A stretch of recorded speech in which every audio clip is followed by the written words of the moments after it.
दृश्य प्रकृति 4 स्तरों पर कैसे प्रकट होती है।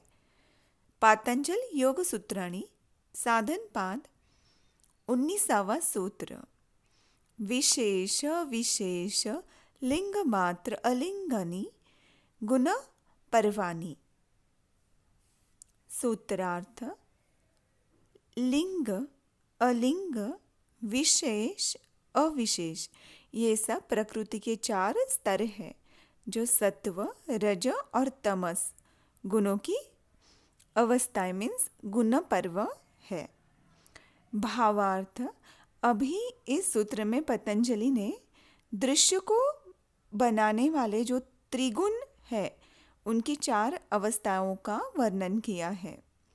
थोड़ा सा सांख्य दर्शन का अंश इसमें सम्मिलित है। दृश्य प्रकृति जो त्रिगुणात्मक है उसे 4 स्तर पर इस तरीके से पतंजलि कहते हैं। पहला है अलिंग मीन्स मूल प्रकृति जो अव्यक्त है और जिसमें कोई भेद या लक्षण प्रत्यक्ष नहीं है।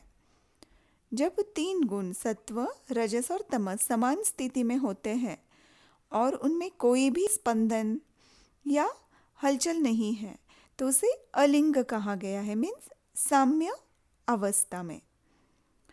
जब साम्य अवस्था में वो लिंग मात्र मीन्स सेकेंड अवस्था में प्रवेश करती है तो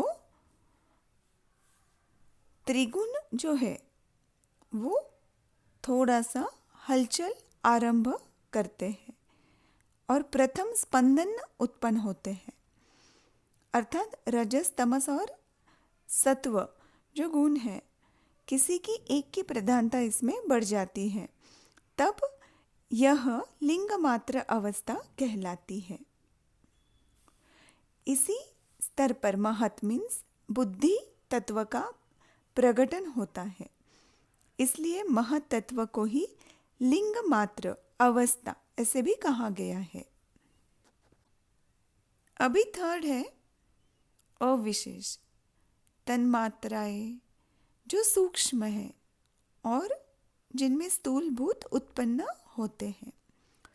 अभी त्रिगुणों के स्पंदन और बढ़ जाने से पंच तन्मात्राएं और अहंकार प्रकट होता है। स्पर्श, शब्द, रूप, रंग, गंध और अहंकार, इन 4 तत्वों से अविशेष अवस्था बनती है।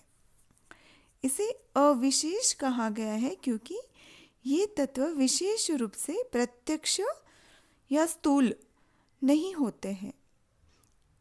फोर्थ जो है वो है विशेष, स्थूल जगत। प्रकृति की विशेष स्थिति वह है जिसमें 16 तत्व क्लियरली प्रकट होते हैं। पंच ज्ञानेंद्रिय, पंच कर्मेंद्रिय, पंच महाभूत और अंतःकरण। और अभी इसी स्तर पे संसार का सभी व्यापार चलता है। तो इन चारों को मिलाकर गुण परवानी ऐसे पतंजलि यहाँ कहते हैं और इन्हें हम दृश्य और दृष्टा के संयोग की अवस्थाएं भी कह सकते हैं। और चित्त पर पूर्ण प्रभाव डालने वाली अवस्था, थोड़ा प्रभाव डालने वाली अवस्था, सूक्ष्म प्रभाव डालने वाली अवस्था और प्रभाव शून्य अवस्था मीन्स साम्य अवस्था ऐसे भी कह सकते हैं। जब चित्त वृत्तियाँ पूर्णतः समाप्त हो जाती है तब दृश्य और दृष्टा का संयोग भी समाप्त हो जाता है। यह है कैवल्य अवस्था जो साधना से, ध्यान से प्राप्त होती है।